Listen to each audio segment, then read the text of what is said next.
This podcast is sponsored by BetterHelp. We may be a comic duo, but we take mental health very serious. BetterHelp is the world's largest therapy service and is completely online. BetterHelp is a network with over 30,000 licensed and experienced therapists who can help you with a wide range of issues. To get started, answer a few questions, and BetterHelp can match you with the right therapist from their network. You can message your therapist at any time and schedule live sessions when it's convenient for you. If your therapist isn't the right fit for any reason, you can switch to a new therapist at no additional charge. With BetterHelp, you get the same professionalism and quality you expect from in-office therapy, but with a therapist who is custom-picked for you, more scheduling flexibility, and at a more affordable price. Get 10% off your first month at betterhelp.com/amp. That's BetterHelp, HELP.com/amp. Hey, good morning. Let's talk about not allowing other stresses to get to us. Before we start, if you're feeling overwhelmed by other people's stresses, this episode might be for you. We're going to talk about how to stop absorbing everyone else's chaos and keep your own peace, even when the world around you feels like a mess.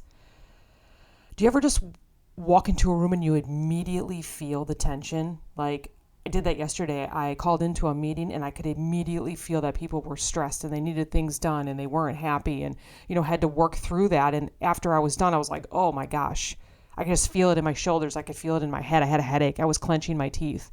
I absorbed the stress, even though it wasn't my stress. I was just listening in. Or maybe a coworker's in a bad mood. Maybe your friend is venting nonstop. Yikes, that might be me right now. Or maybe your family is stressed about something. So it's not direct stress to you, but maybe everyone's stressing around you and suddenly you're stressed too, even though 5 minutes ago you were fine, right? So that's what we're talking about today, because other people's stresses can be contagious because we care. But just because someone else is stressing doesn't mean we have to go down with them. So let's first recognize when we're absorbing someone else's stress. So we're going to talk about awareness. Half the battle is realizing when someone else's stress is rubbing off on us. Because a lot of the times it starts happening before we even notice. And then when we do notice, it might be too late. It already might be absorbed. We already might have empathy for them. We already might be feeling bad. We already might be trying to fix something that we might not be able to fix, right? Because it's beyond what we can fix, but we're just feeling the stresses. Here's how you know that it's happening if you're feeling fine, but now you're anxious or irritated for no reason. Okay? Or you catch yourself reacting emotionally to something that doesn't actually affect you. I do that. I'm getting better at it. I'm getting so much better at it. Years ago, people would call me and, share like how their day is going, and it would be something that I could not control, but I would be so upset for them and I would be so stressed for them. And how can I help you? What can I do? And then all of a sudden it would be on me. And not that they were asking me to fix anything. They were just telling me, but then I felt like I had to be the fixer, right? Or maybe your mood shifts based on someone else's energy. Perfect example. We've been 2 days. We've woken up the past 2 mornings without heat. Yesterday we woke up and my husband said, "Good morning. I think something's wrong with our furnace." I'm like, "Oh no." So we went downstairs and we actually figured out the reason. This morning I woke up, I opened the door and he goes, "I've been up since 3. The furnace is off again." And I just, all of a sudden my day went, and I immediately felt stressed and I was started to walk around and what's going on? And I had just woken up. It was like, 4:30 this morning. He didn't mean to do that. He had just been up already thinking about what to do and he was upset about the furnace, but somehow I absorbed it and then immediately got cranky about what the heck, you spend so much money on furnaces. It's only 2 years old. And I had to just walk around the house for a minute. We knew what was happening. We fixed it again. We also did some preventative, so it won't happen again tomorrow morning. But my mood shifted immediately because of someone else's stress, because of his stress. So even though I had nothing to be stressed about because I already knew how we had to fix it or if we had to call somebody, my mind was already set. But it did stress me out to see him stressed out. So if that happens, this might be the first clue that you might be picking up on someone else's baggage. And listen, it's not your fault. Our brains are wired to connect with people, which means we naturally mirror the emotions of people around us. But here's the good news. Once you notice it's happening, you can stop it from taking over. So you got to create an emotional bubble.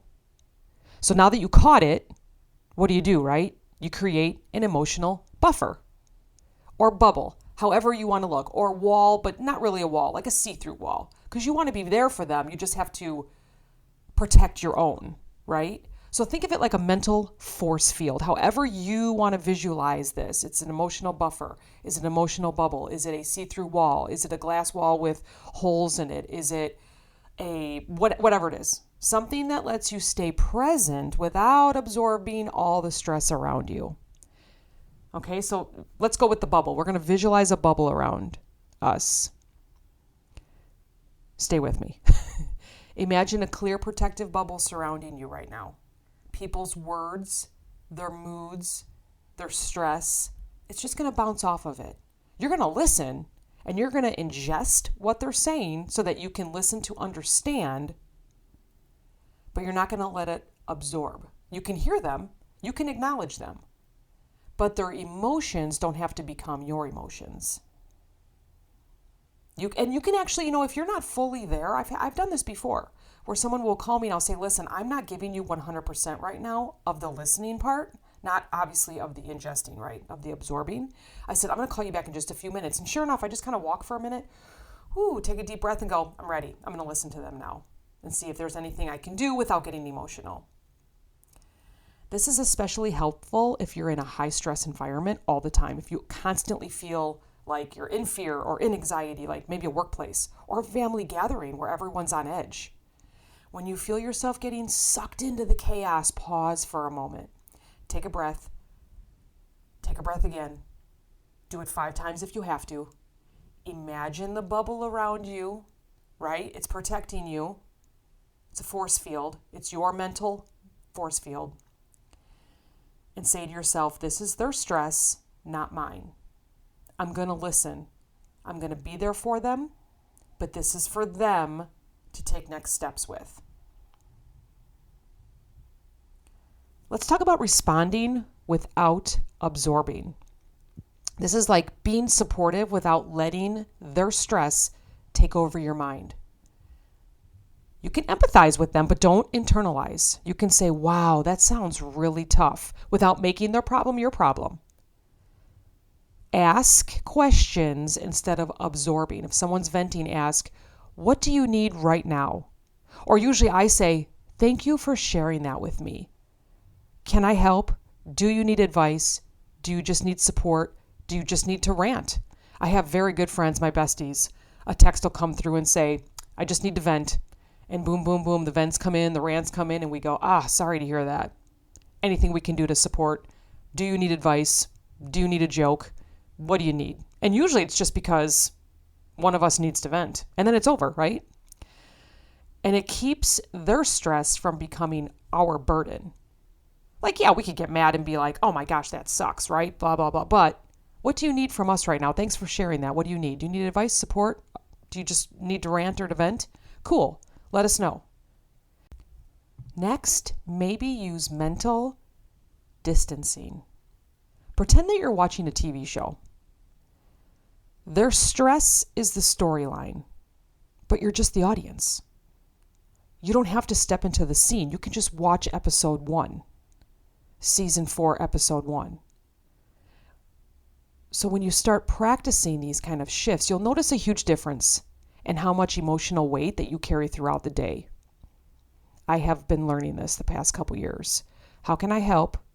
I can't allow your stress to be my stress, but if I can help, I will absolutely. I've actually said it on calls. Would you like me to email this person and, copy you on it? Would you like me to call this person? How can I help? Can I do something for you to, as long as I have the bandwidth, I offer.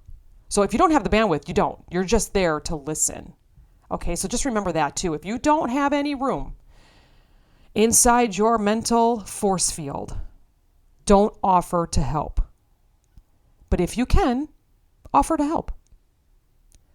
It's all about protecting your own energy. Okay, so we covered how to recognize it. We created a mental buffer. Now let's respond without absorbing, and let's protect our energy long term. Here's a couple things. Daily check-ins. Ask yourself, am I carrying my own stress or someone else's? I've been doing that lately. I've been carrying everyone else's stress.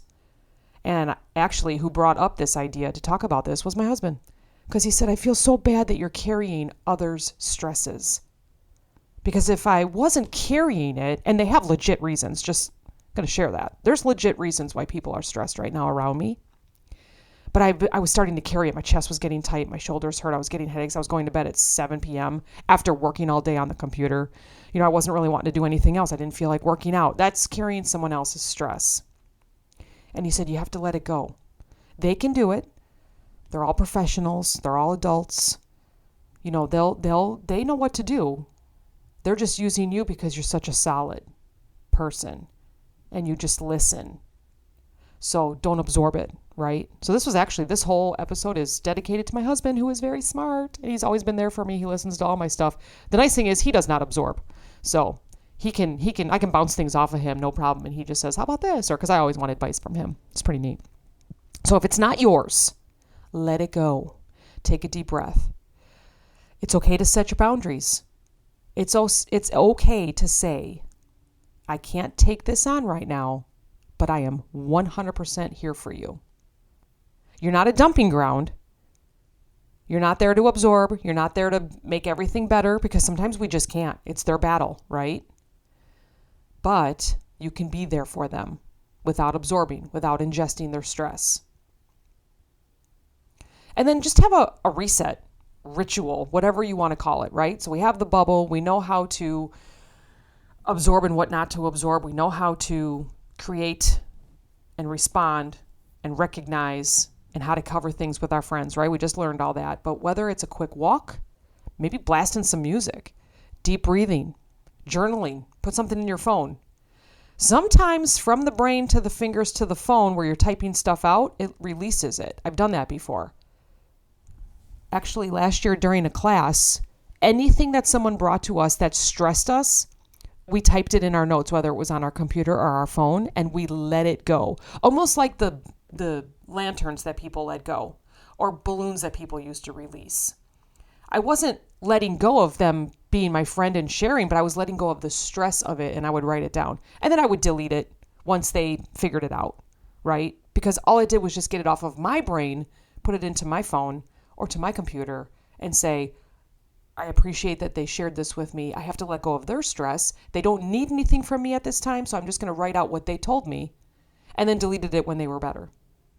Try it.